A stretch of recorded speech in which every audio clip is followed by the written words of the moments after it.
reflorescer. Reflorescer é florescer de novo.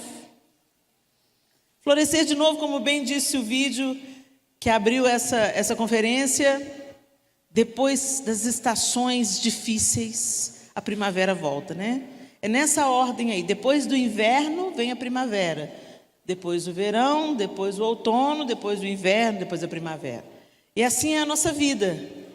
Acompanhando a natureza, a nossa vida também é cheia de estações. E nós acabamos de viver um inverno rigoroso.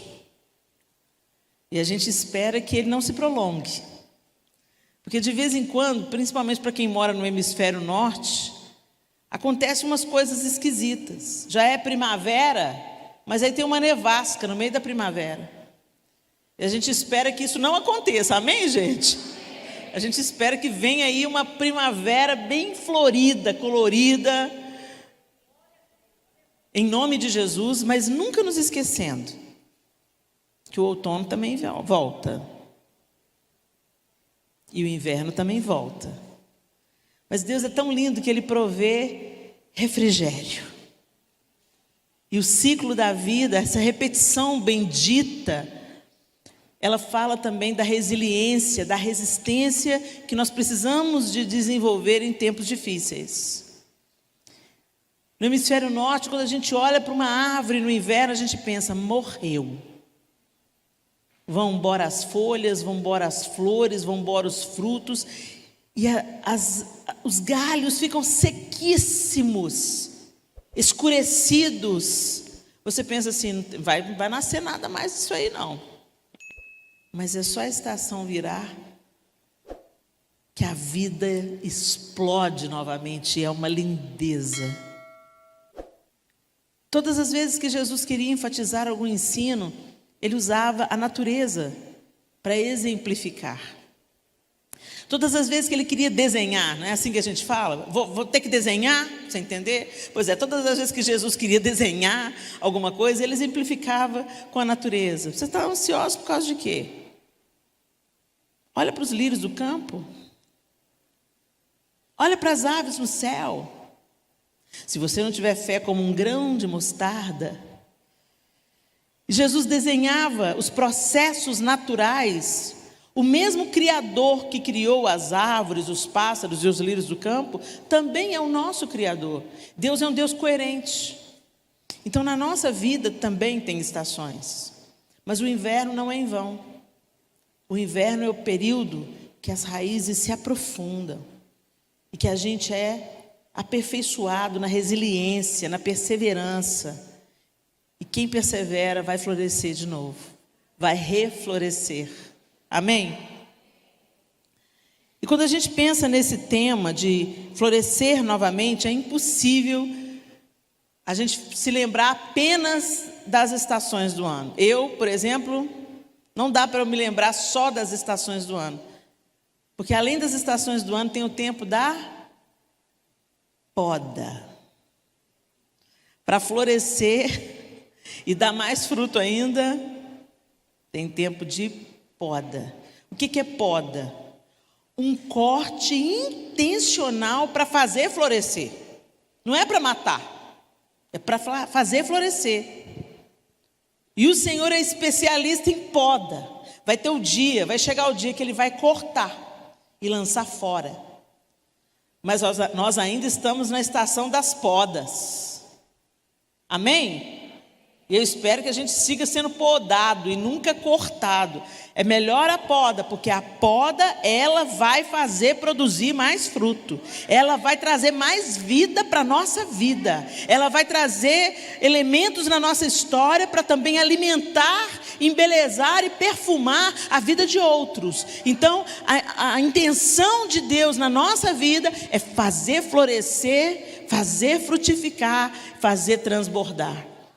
A gente tem uma visão ainda de evangelho muito hedonista, né? A gente quer ter prazer e muito egoísta. Às vezes a gente pensa na nossa relação com Deus de uma maneira muito individualista. Como é que Deus vai me honrar? O que Deus vai fazer por mim? Onde Deus vai me levar? Qual o propósito de Deus para mim? A gente pensa ainda muito no eu, no eu, no eu, no eu. Mas quando Jesus ensina o Pai Nosso, o nome já diz, Pai, hein? Não é Pai meu, é Pai Nosso. Então Deus tem um propósito no seu reino. E Ele trabalha em cada um de nós, na nossa individualidade, para reverberar no reino. Ele amou o mundo de tal maneira que Ele deu o seu Filho. Então, quando Ele deu o seu Filho, Ele estava pensando no seu amor pelo mundo inteiro. E a obra de Deus feita na nossa vida não é só sobre nós, não é só sobre eu, é sobre transbordar, é sobre afetar outras pessoas, influenciar outras pessoas e trazer a outras pessoas a luz do Evangelho. E muitas vezes a poda vem na nossa vida porque a gente ainda tem uma visão muito individualista. Então Deus tem que ir podando, podando, podando, até a gente entender que não é sobre nós. Não é sobre eu.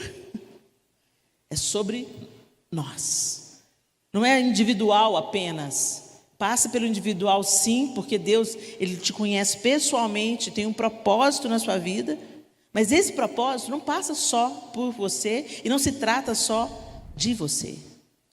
Passa por você, atinge você, cura você e transborda. E quando a gente pensa em floração, gente, que coisa linda é ver uma árvore florida. Todos nós somos afetados pela beleza das flores, pelo perfume das flores, não é assim? Tem aquela flor que eu não sei como é que... em Minas a gente chama ela de dama da noite, né? Perfume vai longe, tem gente que detesta, mas eu acho assim magnífico como é que Deus, na sua multiforme graça, como é que Ele tem flores diferentes, tamanhos de flores diferentes, cores diferentes. As cores que você tem na roupa, na maquiagem, tudo isso foi extraído da natureza, tudo isso foi imitado da natureza. Quem inventou foi Deus. Então, certamente você está vestindo alguma roupa que é apenas a cópia de uma cor que Deus coloriu na natureza. Não é lindo de viver isso? Entenderam porque, como que é para muito mais, é para muito além do que apenas nos atingir? O Senhor quer nos libertar do individualismo, do egoísmo, do egocentrismo e da egolatria. E nos fazer entender que o propósito dele, que nos atinge, transborda e atinge o outro.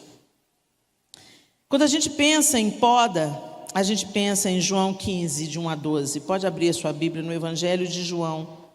Esse texto tão conhecido de todos nós, onde o próprio Jesus nos ensina. João capítulo 15, a partir do verso 1, eu vou ler na versão NVT, que diz assim: Eu sou a videira verdadeira, e meu Pai é o lavrador. Todo ramo que estando em mim não dá fruto, Ele corta. Todo ramo que dá fruto, Ele poda, para que produza ainda mais. Vocês já foram limpos pela mensagem que eu lhes dei. Permaneçam em mim e eu permanecerei em vocês. Pois assim como um ramo não pode produzir frutos se não estiver na videira, vocês também não poderão produzir frutos a menos que permaneçam em mim. Sim, eu sou a videira, vocês são os ramos. Quem permanece em mim e eu nele produz muito fruto, pois sem mim vocês não podem fazer coisa alguma. Quem não permanece em mim é jogado fora como um ramo imprestável e seca. Esses ramos são ajuntados num monte para serem queimados. Mas se vocês permanecerem em mim e minhas palavras permanecerem em vocês, pedirão o que quiserem e isso lhes será concedido. Quando vocês produzem muitos frutos, trazem grande glória a meu Pai e demonstram que são meus discípulos de verdade. Eu os amei como o Pai me amou, permaneçam no meu amor. Quando vocês obedecem a meus mandamentos, permanecem no meu amor, assim como eu obedeço aos mandamentos de meu Pai e permaneço no amor dele. Eu lhes disse essas coisas para que fiquem repletos da minha alegria. Sim, sua alegria transbordará. Este é meu mandamento: amem uns aos outros, como eu amo vocês. Não existe amor maior do que dar a vida por seus amigos. Vocês serão meus amigos se fizerem o que eu ordeno. Vamos até aí. Essa palavra bendita de Jesus está dizendo muito claro que Ele é a videira e o Senhor, Deus, Pai, é o agricultor.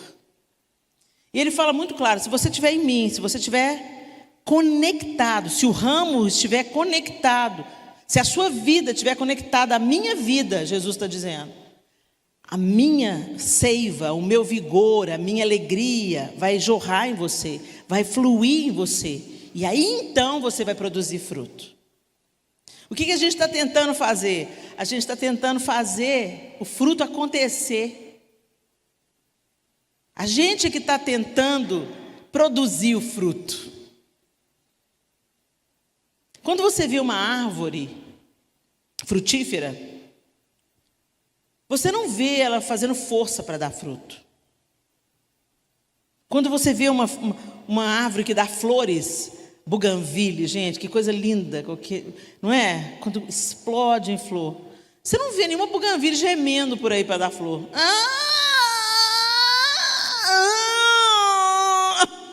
Saiu uma flor. É da natureza da buganvília produzir flor. No tempo apropriado, ela dá flores. Se ela for bem cuidada, se ela não está faltando para ela os nutrientes, ela vai explodir em flor. A raiz conectada ao caule, o caule aos ramos, e os ramos produzem flores. É algo muito natural. Mas o que a gente tenta fazer pelo caminho da religião? Pelo caminho da religião, a gente tenta dar o nosso jeito. A gente tenta parecer santo, de acordo com os nossos preceitos morais, e apenas confiados na nossa justiça. A linha é muito tênue, gente. A gente então começa a praticar o que é certo, mas com um pensamento errado, com uma intenção de coração errada. E a gente estava conversando isso, vindo aqui pelo caminho e também na sala ali, quando eu fazia um lanche com os pastores, sobre como nós temos uma mente dualista.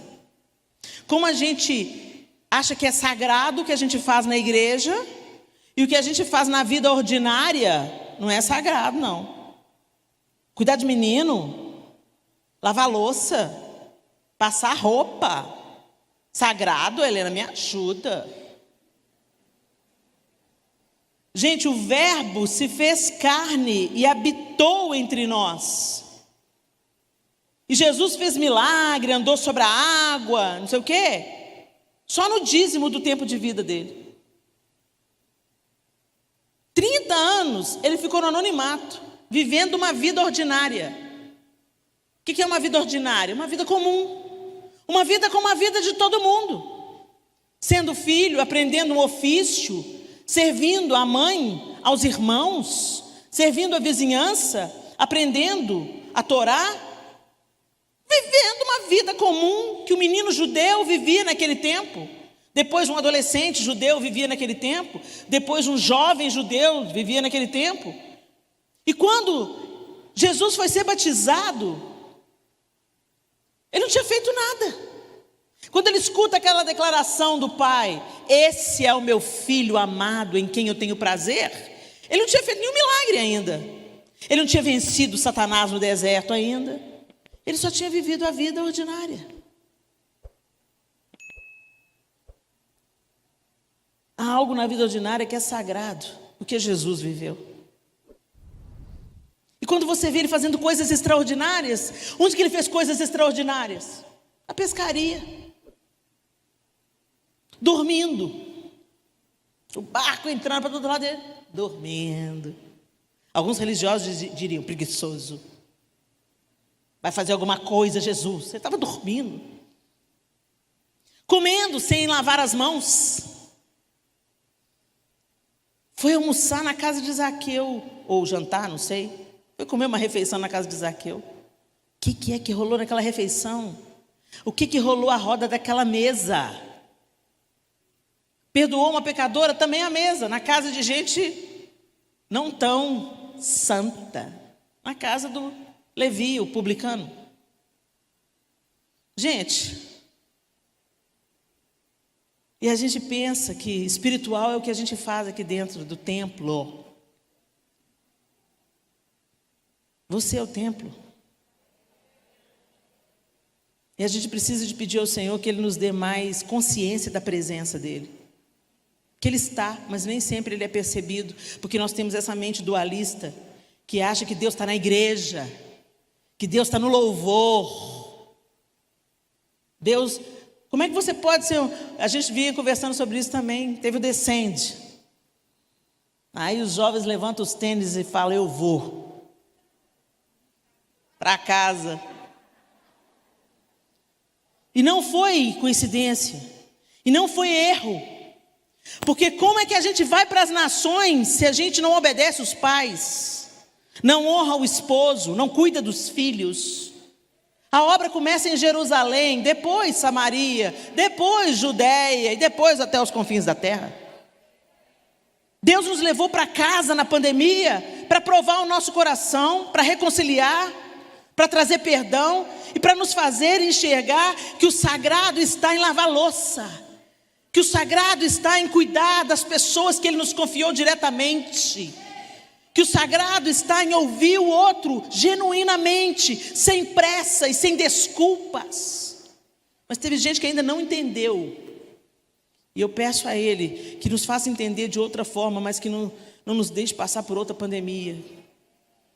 Que tantas vidas não precisem de ser ceifadas, para a gente entender que Deus está bradando e querendo nos ensinar, e que vem um tempo de poda, não para nos esmagar, mas para nos fazer florescer. E quando a gente vai estudar a poda das plantas, gente, eu achei umas coisas interessantes, eu queria compartilhar com vocês. Tem vários tipos de poda, elas não são iguais. Tem a poda de limpeza ou manutenção. Esse tipo de poda é utilizado para a remoção das partes indesejadas da planta, como a retirada de galhos secos e doentes. Eu estou com uma árvorezinha lá em casa, que ela está toda bonitinha, mas um galho dela está todo mirrado e as folhas amarelaram e secaram. Então eu fui lá com a tesoura e podei, cortei, na intenção de que aquela doença que está naquele galho não se prolifere para os outros galhos. E quando a gente faz um paralelo dessa poda de limpeza e manutenção, a gente vê claramente que essa poda ela precisa estar na nossa vida. A gente precisa de arrancar a amargura da nossa vida.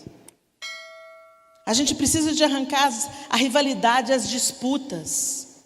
Isso são galhos doentes, que contaminam a árvore inteira, a nossa vida inteira fica paralisada, não frutifica, não floresce, por causa dos galhos adoentados, dos ramos adoentados. E a poda de remoção, né, a poda de manutenção e limpeza é essa, tem que tirar esses galhos doentes.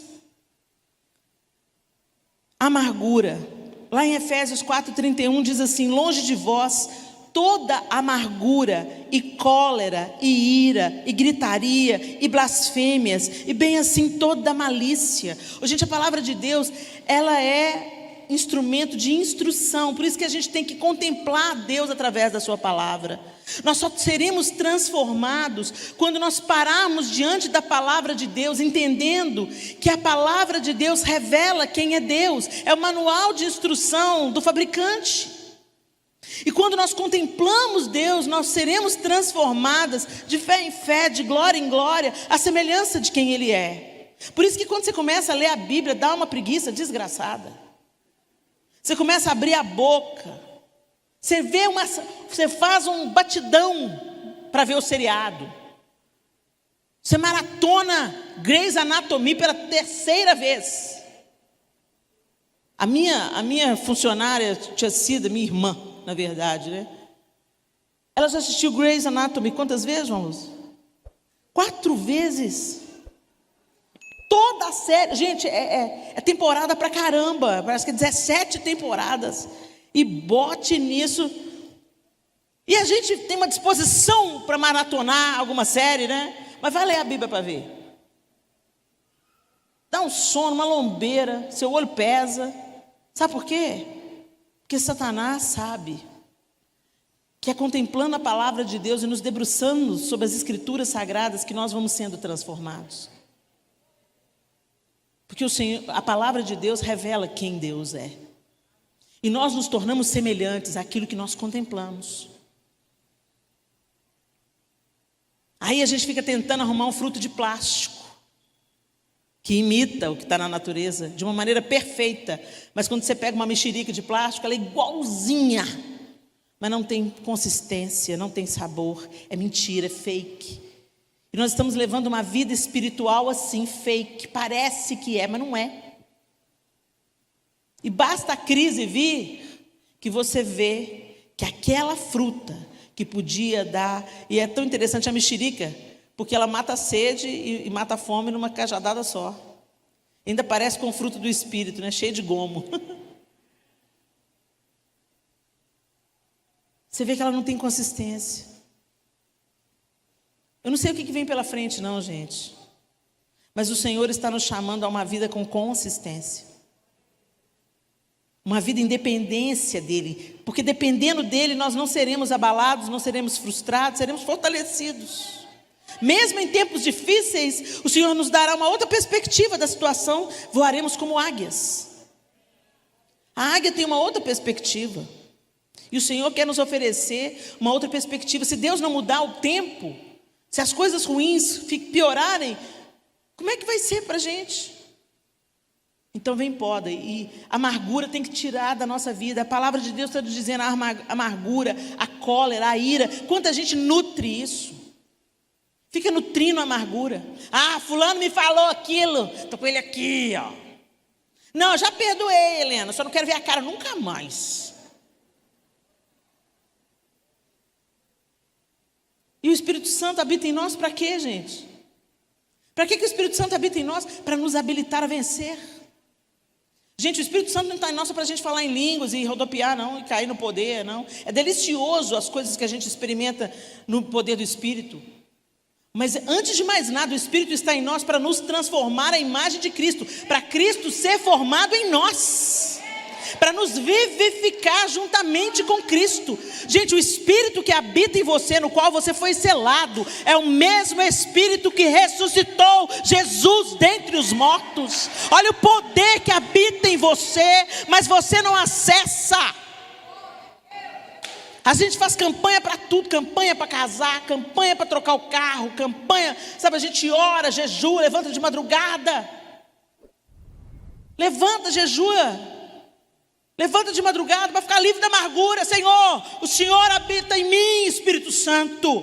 Me livra dessa amargura, da ira, da cólera, porque isso paralisa a sua vida em mim e não me permite reflorescer.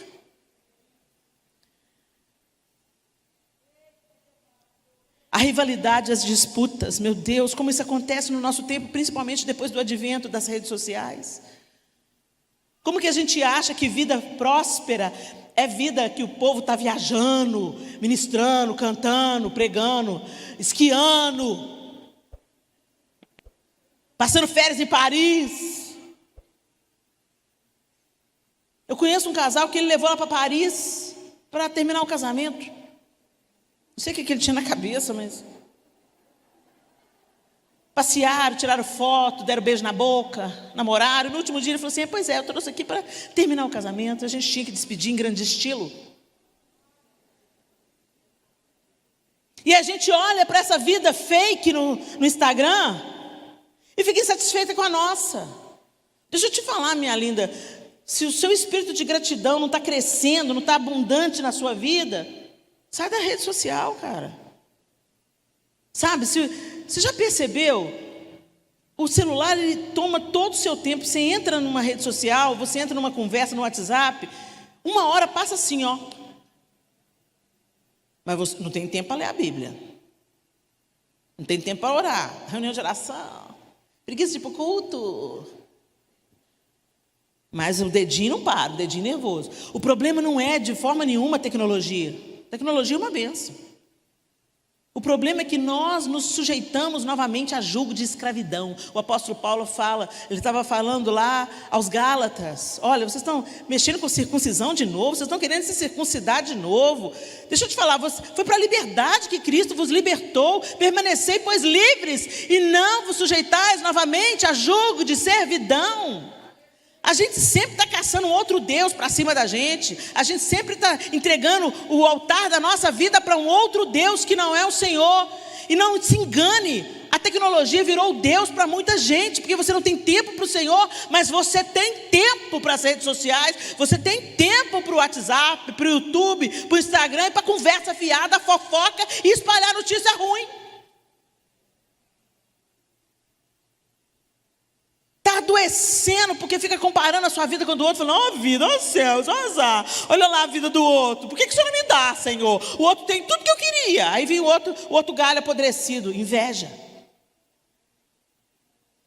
E a gente não dá nome para inveja de jeito nenhum, né? Para mim foi libertador e definitivo na minha vida. Eu dar nome para o meu pecado, o pecado que me afligia: inveja.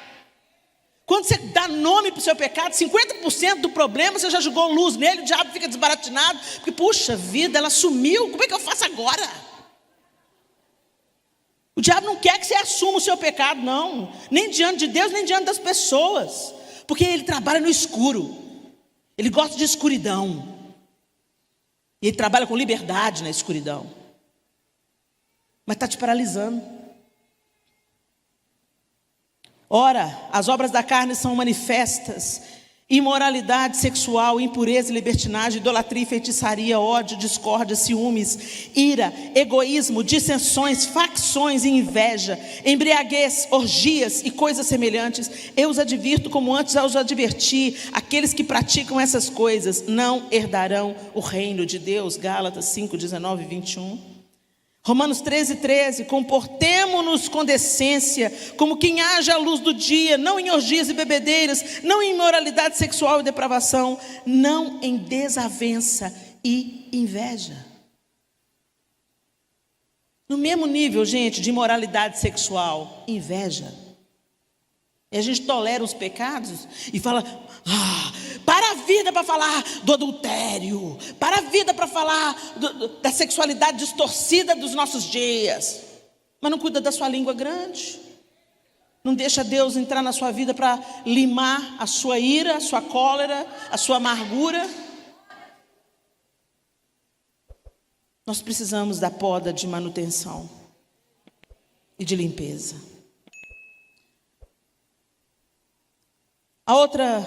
Outro tipo de poda, dentro da poda de manutenção, também tem a retirada de ramos e partes da planta que estejam mortos. Tem uns que estão doentes, tem outros que estão mortos. Vocês já viram isso? A árvore toda verdinha e um galho está conectado, está ligado. Aos seus olhos assim você vê lá, está ligado, mas está seco. Mortinho. A vida não está chegando lá. Isso também tem que ser removido, o que está morto na nossa vida. Incredulidade. A gente começa a duvidar, né? A incredulidade toma o nosso coração. Diante de uma pandemia, por exemplo, a gente fala assim: ai meu Deus, será que Deus está no controle mesmo? Mas se Deus é Deus, por que Ele está deixando isso acontecer, gente? Ô, gente, o diabo está vencendo, gente. Vocês estão vendo o negócio da ideologia de gênero? E esse STF, hein? Ah, não, o diabo está vencendo. Gente, se eu creio que o Senhor é soberano, Ele não perdeu o controle de absolutamente nada. Eu não tenho que tentar entender o que está acontecendo, eu tenho que tentar entender como que eu vou reagir a isso que está acontecendo agora. Como eu vou trabalhar pela justiça, como eu vou trabalhar pela reconciliação, como eu vou mostrar Deus nessa situação que nós estamos enfrentando. O que o Senhor quer que eu faça, Deus? É para eu esticar minha vida de oração? É para eu orar mais, Senhor? É para eu me envolver mais? É para eu denunciar? É para eu abraçar alguma causa? A gente tem que discernir num tempo difícil o que Deus quer forjar e fazer em nós. Não é se Deus está no controle ou não. Quando você começa a desacreditar que o Senhor é amoroso, é fiel, e Ele tem o domínio e o poder nas suas mãos, e se nós estamos passando pelo que nós estamos passando, seja lá o que for, na sua vida privada ou na vida coletiva, Deus tem um propósito. Gente, quando a gente acredita nisso, a vida volta. Mas se a incredulidade toma conta, seca a sua vida. A sua esperança vai embora. Quando você pensa que não, você está depressivo, adoentado emocionalmente, com várias síndromes, crises de ansiedade, porque as doenças estão aí, prontinha para cair para dentro.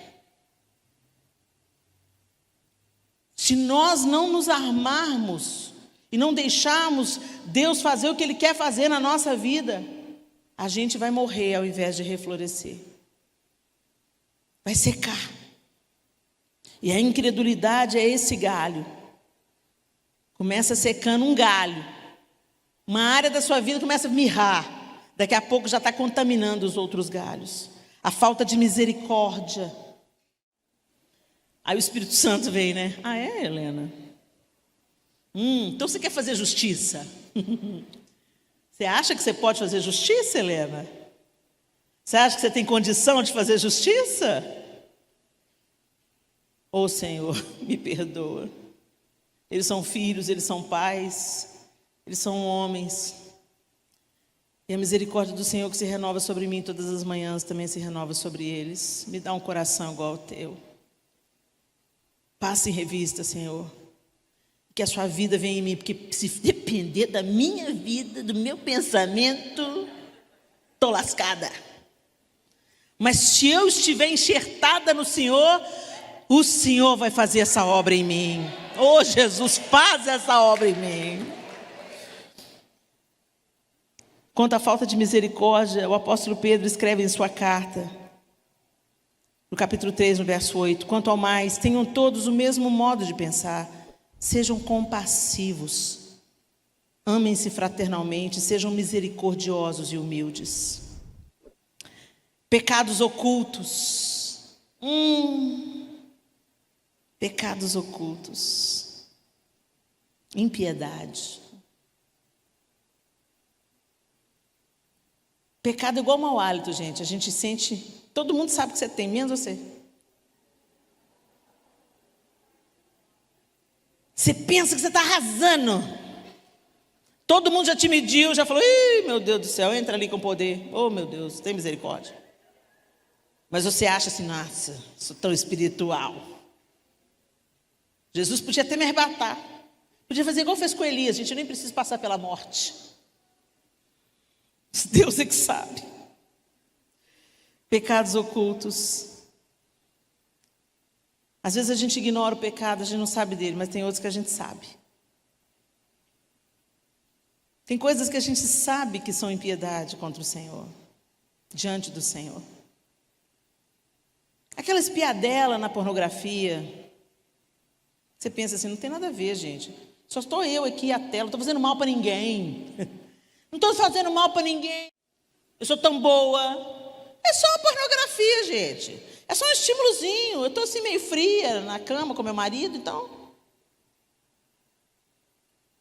Colocando diante dos seus olhos tudo aquilo que é abominação diante do Senhor. Eu volto a dizer, né, se nós soubéssemos, tivéssemos consciência da presença, de que o Espírito Santo de Deus habita em nós, a gente não comeria o que a gente come, a gente não conversaria o que a gente conversa, a gente não ouviria o que a gente escuta, a gente não colocaria diante dos nossos olhos as porcarias que a gente coloca. Os pecados ocultos, ele tem o poder de te paralisar e de frustrar a floração. Deixa Deus podar. Também tem a poda que retira os ramos e partes infestadas irremediavelmente de insetos. A gente tinha uma árvore lá em casa, tinha tipo um coqueirinho. De um dia para o outro eu comecei a perceber que aquele coqueirinho, ele estava ficando todo comido de bicho. A música preferida do Lucinho. Vai ser comido de bicho, vai ser comido de bicho. Pois é. Estava acontecendo com o meu coqueirinho, estava sendo comido de bicho. Quando eu cheguei lá perto, gente, tinha umas lagartas estranhas lá, uns bichos esquisitos, e literalmente devorando a planta. Aí o tanto que eu consegui, eu tirei, peguei uma pinça e fui tirando aquelas lagartas e tal, todas que eu enxerguei eu tirei, e cortei aquelas folhas que tinham sido afetadas, e graças a Deus, elas não acabaram com o meu coqueirinho. Mas quando eu olhei para dois lotes assim adiante de mim, tinha um coqueiro mais alto, que o meu é pequenininho, esse era mais alto, ele estava só as faixinhas assim, ó, todo comido de bicho. Mas precisou da intervenção lá, de tirar, né? Tirar aquelas lagartas horrorosas e cortar as folhas que já tinham sido devoradas. E tem que ser tirado da nossa vida também a murmuração e a ingratidão. São como lagartas horrorosas. Gente, quanto mais você murmura, mais a vida piora. Se você pensa que está ruim, é só começar a reclamar, vai piorar. Você vai descobrir que fundo do poço tem porão. Se você continuar murmurando, você vai descobrir. Por isso que a palavra de Deus fala: sede agradecidos, em tudo dai graças. Porque quando você dá graças, mesmo não entendendo, você está reconhecendo a soberania de Deus, e que Deus pode mudar o seu pranto em festa, pode mudar a sua maldição em bênção, e que essa situação ruim é temporária. Agora, quando você murmura, você vai morrer no deserto. Lembra do povo de Israel? Gente, as histórias da Bíblia não estão na Bíblia só para encher página. Elas estão para nos ensinar a natureza humana, que é a mesma. Eu olhava a história do povo de Israel e falava: pelo amor de Deus, por que você não fuzilou esse povo? Povo obstinado, acabou de abrir o mar, dançaram com o tamborim, daqui a pouco estava reclamando das águas amargas de Mara. Que povo reclamão, que povo obstinado, que povo cabeça dura. Ah, Deus! Aí Deus falou assim: vocês são iguaizinhos. Eu faço um milagre na sua vida numa semana, Helena, na outra você está duvidando. Hashtag fica a dica. Manda os espias ver a terra. Deus já tinha prometido que ia dar a terra. E Deus já tinha dado diversas vitórias a Israel. E que, gente, pelo amor de Deus, Deus derrubou as muralhas com o povo marchando em volta. Eles já tinham visto o poderio de Deus em várias batalhas. Essa seria a última. Vai, toma o povo, vai lá espiar. Aí me volta dois falando: bora, eia, subamos, o Senhor nos prometeu a terra. E o resto: seremos como gafanhotos. Por que você nos trouxe para morrer aqui, Moisés maldito? E foi pela palavra deles que veio a condenação deles. Deus falou assim: ah, é? Vocês se veem como gafanhotos? É exatamente o que vocês serão. Vocês morrerão no deserto como gafanhotos. Todos os de 20 anos para cima vão morrer no deserto. E quem entrou? Josué e Calebe. Os dois únicos que falaram: não, o Senhor vai cumprir a promessa. Não, o Senhor, vamos embora. O Senhor vai, não interessa se tem gigante, não interessa. É o Senhor dos exércitos que vai nos entregar essa vitória. Só eles desfrutaram porque só eles creram. Agora os que murmuraram, toda aquela geração morreu no deserto. E é isso que a murmuração faz conosco. Por isso que Deus precisa de podar a nossa língua, literalmente. O nosso coração ingrato, que não reconhece as benevolências de Deus. Gente, essa é a tendência da nossa humanidade, nós somos inclinados a reclamar. Se você chegar na fila do banco e falar assim: nossa, pelo amor de Deus, hein? Olha essa fila, que absurdo. Já não basta a pandemia, o preço do combustível. Ainda chego aqui, tem que ficar com 10 pessoas na minha frente, um atendente. Isso é absurdo, isso é uma indignidade. Num instantinho você arruma um coro. A fila inteirinha fala: é isso mesmo. Daqui a pouco, se bobear, vão quebrar tudo. É incrível como é que você arruma parceiro na murmuração. Não, está chovendo, chovendo demais. Não, está calor, né? Calor demais, ninguém aguenta esse calorão. Sempre você arruma coro para murmuração. Agora, se você chega na mesma fila do banco e fala: ô Senhor, bendito seja o teu nome por essa fila, porque eu tenho perna. Todo mundo na fila olha assim. Olha um para o outro, tipo,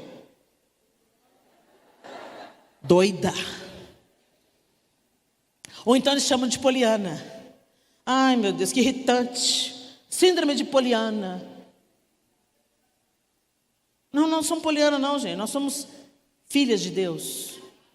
E a gente sabe que todas as coisas cooperam conjuntamente para o bem daqueles que amam a Deus. E talvez esse seja o nosso mais acirrado desafio. De ser grato, em vez de murmurar. Porque murmurar é fácil. Se eu colocar aqui nesse telão uma imagem toda branquinha, com um ponto desse tamanho aqui, no meio, vou falar: o que vocês veem? Todo mundo: um ponto preto no meio. Ninguém vai falar: uma tela toda branca, com um pontinho preto no meio. A gente enfatiza, a gente enxerga o que está errado primeiro. A gente só lembra de agradecer pela saúde no dia que a gente fica doente. Quantos dias de saúde você teve? E a gente não agradece a Deus pela saúde. Mas quando a gente está doente, aí a gente corre para Deus para pedir a cura.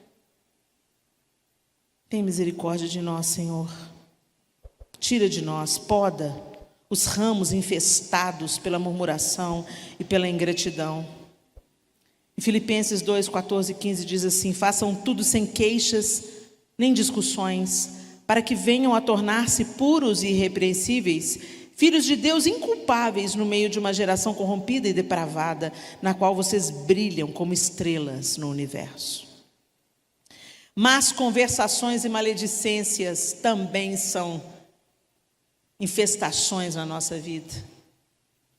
Em 1 Coríntios 15, 33, não, 1 Colossenses 3, 8. Mas agora, abandonem todas essas coisas: ira, indignação, maldade, maledicência e linguagem indecente no falar.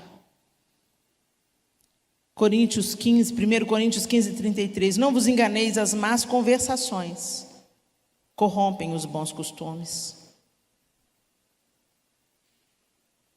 Eu não preciso de me delongar aqui, né, gente? O texto é muito claro. Em nome de Jesus, interrompa uma conversa fiada. Em nome de Jesus, tenha coragem de se retirar quando a maledicência está rolando solta. Não ponha lenha na fogueira. Não desnude pessoas.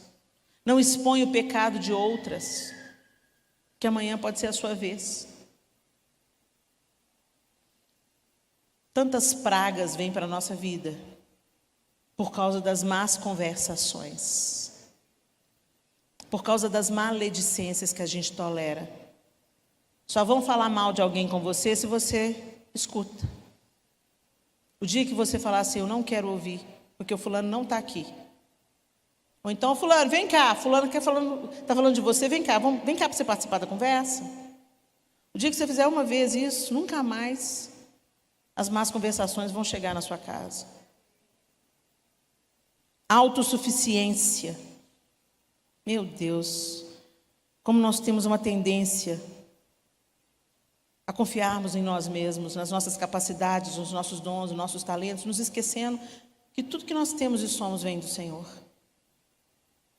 Em Provérbios 16, 20 diz assim: o que atenta para o ensino, acha o bem, e o que confia no Senhor, esse é feliz. Isaías 40, 31, mas os que esperam no Senhor renovam as suas forças, sobem com asas como águias, correm e não se cansam, caminham e não se fatigam. E finalmente, gente, tem a poda que acontece para a retirada dos ramos partidos em consequência de ventos e tempestades. Quantas tempestades? Luto, abandono, traição, rejeição. Quantas tempestades entram na nossa trajetória, coisas que a gente não esperava e nos quebram, tiram a folhagem. Teve uma ocasião que caiu uma chuva de granizo lá em Belo Horizonte, as árvores foram depenadas, todas as folhas acabaram, tudo foi para o chão, o granizo ia caindo, ia tirando as folhas.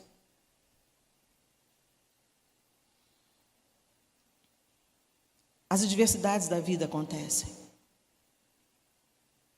e nos quebram, mas o Senhor quer podar e curar esse galho quebrado. Você vai viver o luto, Ele vai estar com você, Ele vai atravessar com você o vale, Ele vai tirar esse galho e outro vai nascer no lugar, cheio de vida, esperança para outros, consolo para outros. E nós vamos consolar com a mesma consolação que nós fomos consolados. Tem a poda de formação, que tem o objetivo de dar à planta ou ao conjunto de plantas uma forma básica de tronco e ramos. Sabe quando começa a nascer a planta e você vai torcendo a planta de um jeito ou podando de um jeito para dar um formato nela? O Senhor também nos formata, Ele também nos poda de uma maneira que a gente cresça na direção que Ele quer que a gente cresça. Às vezes parece que a gente está perdendo, ou parece que o Senhor não contemplou a nossa oração, ou parece que o Senhor não gosta da gente. Não, Ele ama, Ele é amor, e Ele já provou o seu amor para conosco por ter Cristo morrido na cruz, sendo nós ainda pecadores. Mas às vezes nós queremos brilhar de um jeito, com a motivação errada. Às vezes a gente quer crescer numa direção para chamar a atenção das pessoas para nós mesmos, não para a glória de Deus. E aí o Senhor vai ter que fazer a poda de formação, e Ele vai ter que torcer você, moldar você e podar você, até que você cresça finalmente na direção que Ele quer que você avance. E creia, é nesse lugar que você vai encontrar o seu propósito e vai gerar contentamento e alegria no seu coração. Eu queria cantar, mas Deus me fez pregar. Meu teste vocacional na adolescência deu como primeiro lugar oratória. Eu virei para a coordenadora e falei: o que eu vou fazer com isso? Eu sou atriz, cantora. Helena, mas aqui deu que é oratória. E o que é isso? O que eu vou fazer com isso? Significa, Helena, que quando você falar, as pessoas vão querer ouvir o que você tem a dizer. E aí? Aí o Senhor teve que vir com as podas de formação, para eu encontrar o meu verdadeiro propósito e florescer. E nessa floração, ser feliz, ter contentamento, ter alegria. Mas de vez em quando Ele tem que podar de novo, para que eu dê mais fruto ainda. Feche os seus olhos.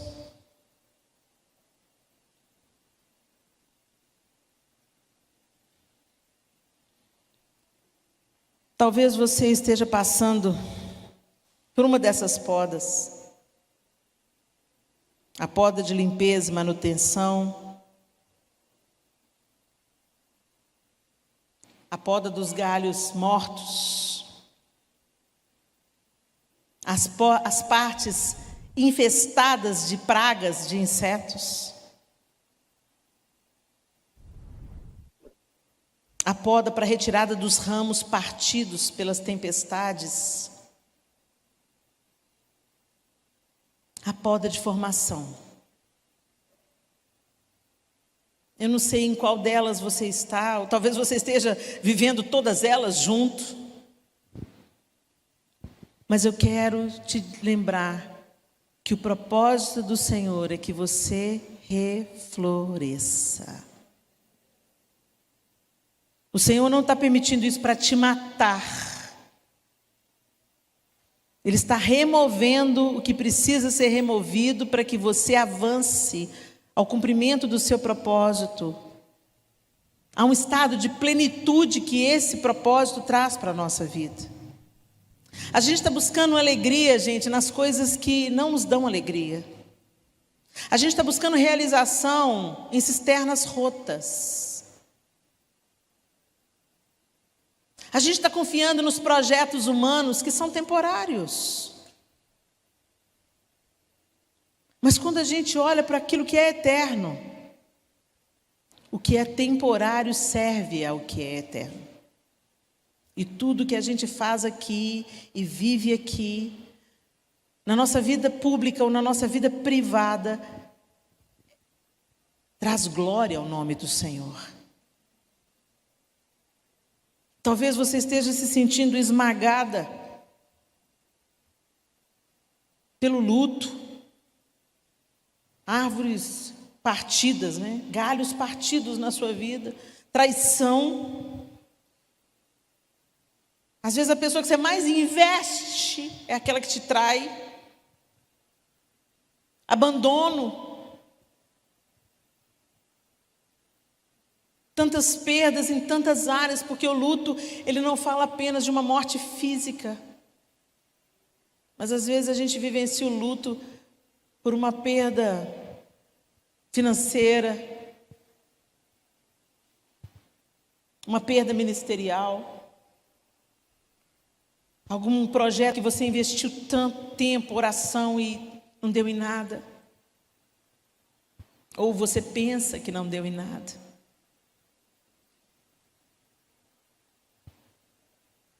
Talvez você esteja passando pela poda, porque você já sentiu o efeito das pragas. A maledicência trouxe tanta dor para a sua vida. Aquela conversa que você não deveria ter tido já trouxe tanta reverberação das trevas para a sua casa. Tantos sonhos foram frustrados, porque você consentiu com algumas coisas que você não deveria ter consentido. Eu não sei o que você está vivendo.